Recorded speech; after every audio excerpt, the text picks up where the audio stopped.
So children, how are you all? With this, we are going to start with the second part of our chapter from NCERT Class 6 History. This chapter is titled as Ashoka, the Emperor Who Gave Up War. I hope you have gone through the previous part and have understood all the different administration part of the Mauryan Empire. Now we are going to talk about the King Ashok.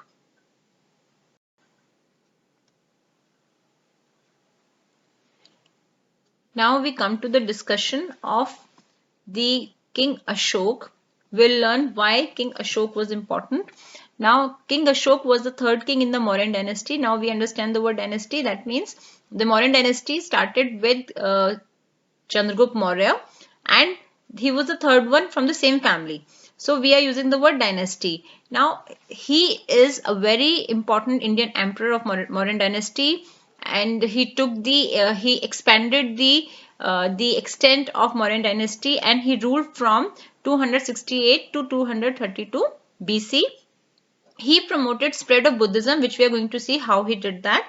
And if you see this pillar, you must have seen this on Indian currency and all important our Indian government documents. So this is the 50 feet tall pillar at Sarnath. And why Ashoka put this particular one there? Because it marks the site of Buddha's first sermon. It was to give respect to Buddha's Sarnath, where he delivered his first sermon. And this, our national emblem of India, is actually the adoption of this lion capital. Kaling War was very important in Ashoka's life. Now this is the battle. The Kaling War was actually the battle which changed Ashoka forever. Now we are going to see what happened in Kaling. So Kaling is the ancient name of present-day coastal Orissa. After he won the war, after Ashoka won the war against Kaling, he was horrified with the result of the war. He saw the violence and bloodshed. This is the extract from your book only, in which gives a detail the feelings that he had after the war, that after the land was conquered, he saw lack of people had died. Many were taken as prisoners. Brahmins and monks also died. There were relatives and friends to different people who were lost by their loved ones. And after this entire bloodshed, he said that what is that he has attained after winning this, after winning the war. So he adopted Buddhism, and through his Buddhism he observed Dhamma. And as it is given in this, you can see that he said that for his next generation, to his son and grandson, they should not think about war, and they should only try to think how to spread the Dhamma, because that only will bring peace. Because he had learned after this Kaling War that there was nothing that he could get and achieve. It was only the sorrow, blood and violence that he that he got, and he was horrified to see the result of all this at the end. Now Buddhism was very important when it comes to Ashoka, because he took it from India to different parts of the world. Now there were a lot of problems that used to trouble King Ashok, that in his Mauryan Empire there were people who were following different religions, which led to conflict. Animal sacrifices were there. Slaves and servants were not treated properly, and there were quarrels in the family and among neighbors. So he thought that it was his duty to solve these problems among the people in his empire. So and how did he do it? He did this through his.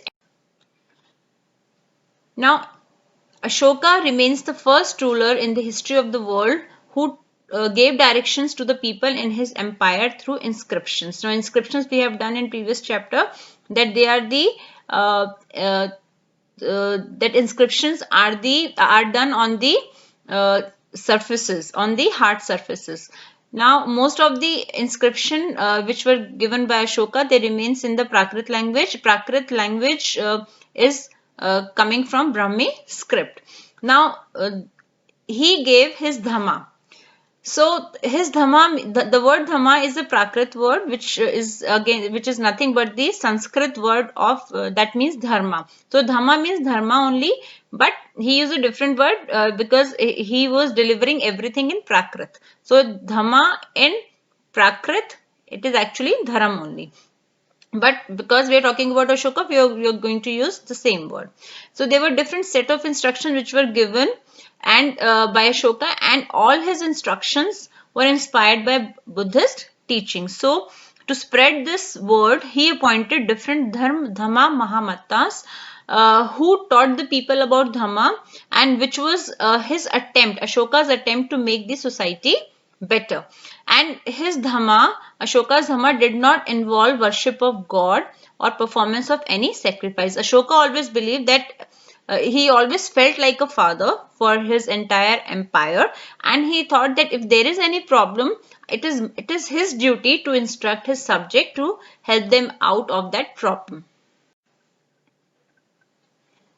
Now, this particular map shows the edicts of Ashoka.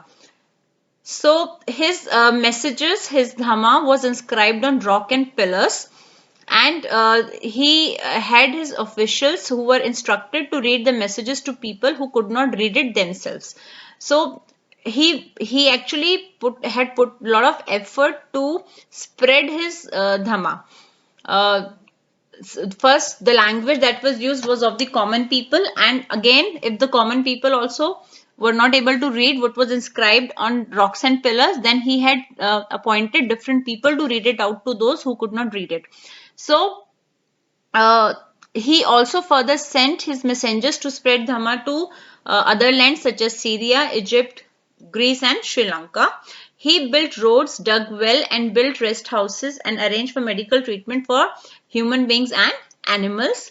Why human beings and animals? Because in his Dhamma it was clearly instructed that all living beings should be respected, by whether they are humans or animals or birds, because Buddhism also says that it should be respected, all living forms. Now this particular map, you can see the major rock edicts. If you read the key, you can find different things. Now these are the inscriptions on pillars. Now what is rock edict? How rock edicts are different from inscription? So the simplest the meaning for this could be that inscription is any graving on any kind of hard material. It could be stone, it could be pillar, it could be coin, building rocks, but edicts are done on large rocks or pillars.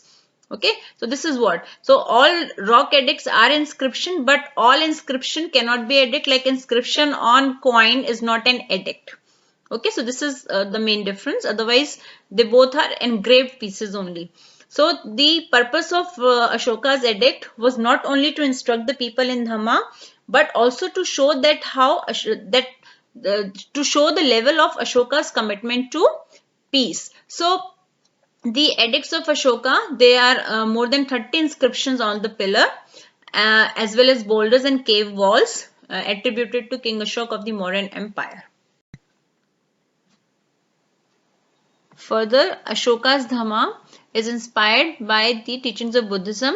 So in Ashoka's Dhamma, main principle remains that all the people should live in peace and harmony. Everyone should practice the principle of ahimsa or non-violence and non-injury to all living beings. It did not restrict itself to humans only, but to animals and birds. And people should display respect and tolerance towards all the religion and love to all living forms. It is not that you are respecting your own religion and disrespecting the other one. That way, if you are disrespecting, you are not portraying the correct self of yours.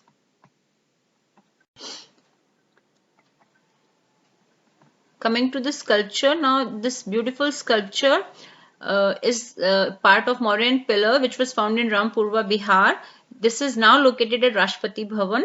This is a polished stone sculpture of a bull, and it is the example. With this particular sculpture, we can see that how skilled the craftsmen were there in the Mauryan Empire.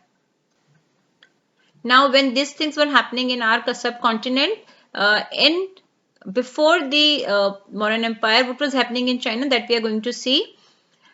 So they were making this wall, must be you must be acquainted with this wall. So this is Great Wall of China. Emperors in China were building this wall, and it was not built in 1 year. By the single ruler. They were made by multiple rulers, and this was the main reason to build up the wall, was to protect it from the attacks of the pastoral people. So there were different additions which were made to the wall over a period of 2000 years. Now this this particular thing is very important, please pay attention.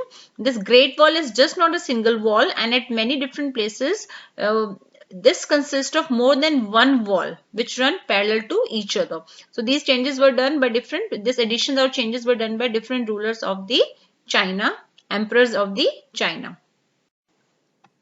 Now we'll talk about scripts. So the modern Indian scripts have been developed from Brahmi scripts. So there were different changes which did not occur at once. They occurred or happened over hundreds of years. Now if you see letter A, this is written differently. The same letter is differently in different Indian scripts, and all Indian scripts have been developed from Brahmi script. So these are different, like it is early Brahmi, this is Devanagari, Bengali, Malayalam, Tamil. The same letter A is written differently. With this, we come to the end of the chapter. Please review the chapter again, and please like, share and subscribe if you liked it. Thank you.